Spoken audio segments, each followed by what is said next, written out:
ఇక నెల్లూరు జిల్లా latest update విషయానికి వచ్చినట్లయితే జిల్లాకు మరో పరిశ్రమ ఇక ఉపాధి ఫుల్ అంటూ మనకు కనిపిస్తుంది. ఇక మంచి రోజులు వచ్చాయన్నట్లుగా కూడా మనకు కనిపిస్తుంది.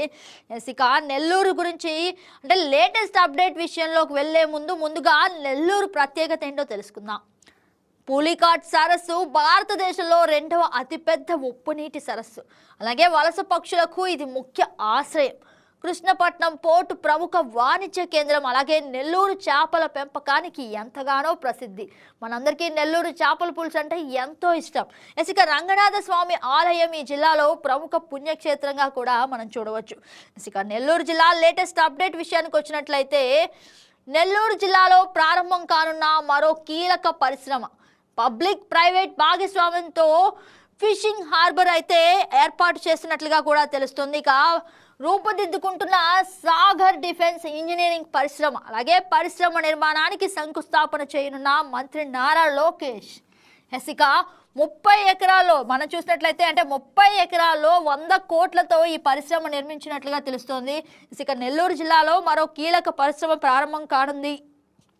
భారత నావికా దళాన్ని సాంకేతిక పరంగా మరింత బలోపేతం చేసే దిశగా అడుగులు పడుతున్నాయి. ఇక పబ్లిక్ ప్రైవేట్ భాగస్వామ్యంతో హార్బర్ ప్రాంగణంలోకి సాగర్ డిఫెన్స్ ఇంజనీరింగ్ పరిశ్రమ రూపుదిద్దుకోనుంది. అలాగే ఈ పరిశ్రమకు మంత్రి నారా లోకేష్ శంకుస్థాపన చేసే దిశగా అడుగులు పడుతున్నాయి. ఈరోజు సాయంత్రం 4 గంటలకు నెల్లూరు జిల్లా బోగోలు మండలంలోని ఫిషింగ్ హార్బర్ను సందర్శించనున్నారు. అలాగే అనంతపురం భూమి పూజ అంటే ఆ తర్వాత చేసినట్లయితే భూమి పూజ చేసి శంకుస్థాపన చేయనున్నారు. అలాగే తొలి దశలో 30 ఎకరాల్లో ఈ పరిశ్రమను 100 కోట్ల రూపాయలతో అంచనా వేసినట్లుగా మనం చూడవచ్చు. ఇక పరిశ్రమ ఏర్పాటుతో ప్రత్యక్షంగా 1000 మందికి ఉపాధి అవకాశాలు కనిపిస్తున్నారు. ఇక ఇదే అంశానికి సంబంధించి మరింత సమాచారం మా స్పెషల్ కరెస్పాండెంట్ నాగ్తేజ్ని అడిగి కనుక్కుందాం. గుడ్ మార్నింగ్ నాగ్తేజ్, చెప్పండి. Thank you. Very good morning గారు. ఏదైతే కూడా కూటమి ప్రభుత్వ అధికారంలోకి వచ్చిన తర్వాత నెల్లూరు జిల్లా ప్రజానికానికి ఒక వరం చెప్పుకోవచ్చు.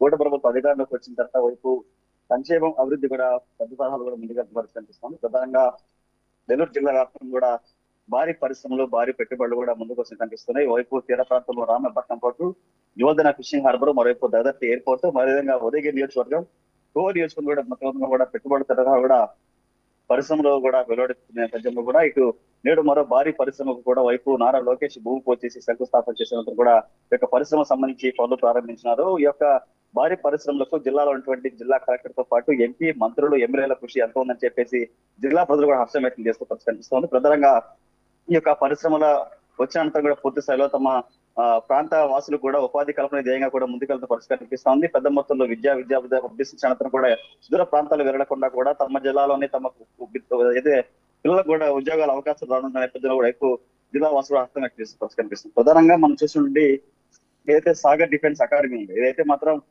ఏపీలో ప్రధాన కేంద్రంగా ఉన్నటువంటి ప్రధాన నరేంద్ర మోడీ కూడా దీన్ని ఏర్పాటు చేయాలని చెప్పేసి భావించారు. నేపథ్యంలో ఏదైతే రాష్ట్ర ముఖ్యమంత్రి నారా చంద్రబాబుతో పాటు మంత్రి నారా లోకేష్ కూడా దీన్ని తమ ప్రాంతంలోనే ఏర్పాటు చేయాలి, ఇది ఆంధ్రప్రదేశ్ లో ఏర్పాటు చేస్తే తమ జిల్లాలో ఎంతో కూడా మా ఏపీ కూడా ఎంతో బలోపేతం చేసే కూడా ముందుకెళ్తామని చెప్పేసి భావించి ఈ యొక్క పరిశ్రమను ఏపీలో రూపకల్పన చేసేందుకు కూడా ఎంతో కృషి చేసినట్లుగా తెలుస్తుంది. ఈ నేపథ్యంలో నేడు మంత్రి నారా లోకేష్ కూడా నెల్లూరు జిల్లాలో పర్యటించినారు. నేడు సాయంత్రం 4 గంటలకు ఏదైతే నెల్లూరు జిల్లాలోనే బోగోలు మండలం ఇటు ఫిషింగ్ హార్బర్ ఏదైతే ఉందో ఆ ప్రాంతాన్ని చేరుకుంటారో ఇక సాగర్ డిఫెన్స్ అకాడమీకి సంబంధించినటువంటి సాయంత్రం 4 గంటలు కూడా భూమి పూజ చేసిన అనంతరం శంకుస్థాపన చేసిన అనంతరం కూడా ఈ యొక్క పరిశ్రమ పనులు ప్రారంభించే అవకాశం కనిపిస్తుంది. పూర్తిగా మొత్తం 30 ఎకరాల్లో సుమారు 100 కోట్ల రూపాయల అంచనాతో కూడా యొక్క సాగర్ డిఫెన్స్ ఇంజనీరింగ్ సంస్థను కూడా పరిశ్రమ నెలకొల్పబోతున్నారు. దీని నేపథ్యంలో కూడా ఈ యొక్క పరిశ్రమ అనంతరం కూడా మరిన్ని పరిశ్రమలు అందుబాటులోకి వచ్చే అవకాశం ఉందంటని చెప్పేసి వైపు స్థానిక ఎమ్మెల్యే దగ్గుమాటి వెంకటకృష్ణారెడ్డితో పాటు జిల్లా కలెక్టర్ హిమాంశు శుక్లా కూడా ఇప్పటికే మీడియా ముఖం కూడా ప్రజానికానికి తెలియజేసిన పరిస్థితి. అయితే యొక్క సాగర్ డిఫెన్స్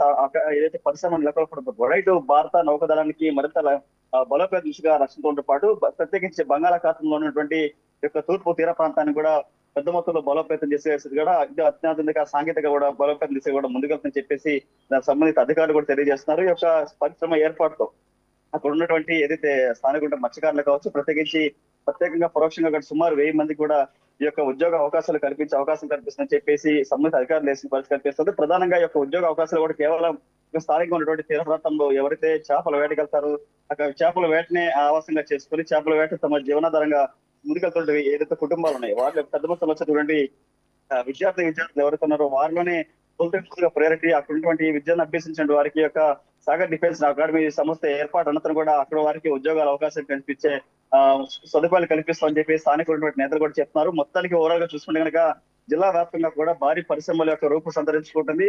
ఇప్పటికే 70% పనులు రామపట్నం కావచ్చు, అక్కడ కొన్ని సంస్థలు కావచ్చు, ప్రత్యేకించి జోల్దని ఫిషింగ్ హార్బర్, మరోవైపు దగదత్తి ఎయిర్పోర్టు, ఇలా జిల్లా వ్యాప్తంగా కూడా మరోవైపు కృష్ణపట్నం పోర్టు, ఇలా భారీ పరిశ్రమలు రాక కూడా జిల్లా కూడా కొత్తగా సందర్శించి కూడా ఈవైపు అధికారులతో కూడా ప్రత్యేకించి జిల్లా వాసులు right Nagatej, thank you for the update.